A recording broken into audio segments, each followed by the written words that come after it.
పితా పుత్ర పవిత్రాత్మ నామమున ఆమేన్. క్రీస్తునాథుని యందు మిక్కిలి ప్రియమైనటువంటి దేవుని బిడ్డలారా, ఈనాటి వాక్య ధ్యానాంశానికి మిమ్మందరినీ కూడా ప్రేమపూర్వకంగా ఆహ్వానిస్తూ ఉన్నాను. ఈనాటి సువిశేషము మనము పరిశీలన చేస్తే, ఈనాటి సువిశేషంలో ధనవంతుడు లాజరు గారి యొక్క వృత్తాంతాన్ని, కథను మనకు విదితము చేస్తూ ఉన్నాయి. ఈనాటి సువిశేషంలో ఆ కథను మనము అనేకసార్లు విన్నాం, అనేకసార్లు ధ్యానించాం.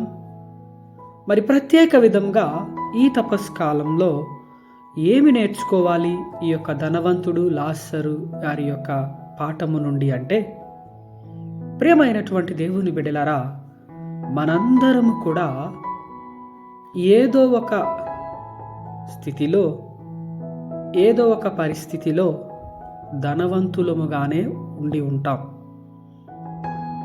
అదే విధముగా మనందరి యొక్క ప్రయత్నము కూడా ధనవంతుడుగా ఎదగడానికి, ఉన్నత స్థితిలోనికి రావడానికి అనేక విధాలుగా, అనేక మార్గాలను అనుసరిస్తూ ప్రయత్నం చేస్తూనే ఉంటూ ఉన్నాం.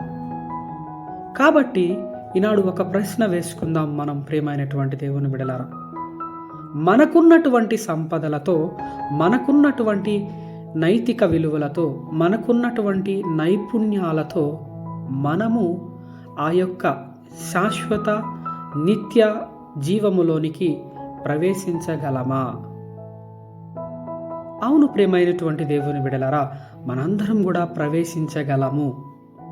ఎప్పుడు ప్రవేశించగలము అంటే, ఎప్పుడైతే మనకున్నటువంటి సంపదలను, మనకున్నటువంటి నైపుణ్యాలను, మనకున్నటువంటి నైతిక విలువలను నీవు నీ యొక్క తోటి సహోదరులతో స్వార్థము లేకుండా, కనికరము కలిగి, దయ కలిగి నువ్వు వారితో పంచుకోగలుగుతావో, అప్పుడు నువ్వు, నేను, మనందరము కూడా ఆ యొక్క నిత్య శాశ్వతపు జీవంలోనికి ప్రవేశిస్తాము, ఆ యొక్క లాజరులాగా.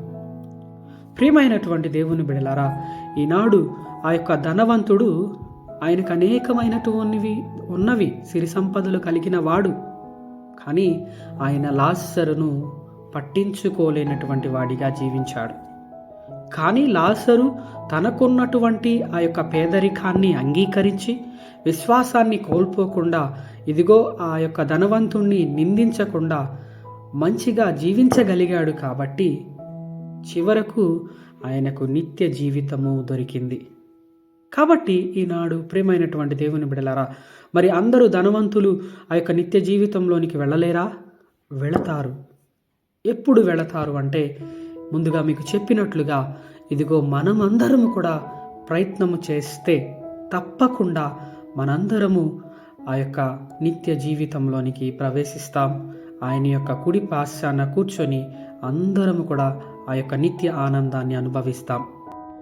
కాబట్టి ఆలోచన చేసుకుందాం ప్రియమైనటువంటి దేవుని బిడలారా, మనము మన యొక్క వ్యక్తిగత జీవితములలో ధనవంతుడులాగా జీవిస్తూ ఉన్నామా, లేక ఆ యొక్క బీద లాజరులాగా విశ్వాసము కలిగి జీవిస్తూ ఉన్నామా? ఆలోచన చేసుకుంటూ ఈ తపస్కాల జీవితంలో ముందుకి కొనసాగుదాం. ఆమేన్.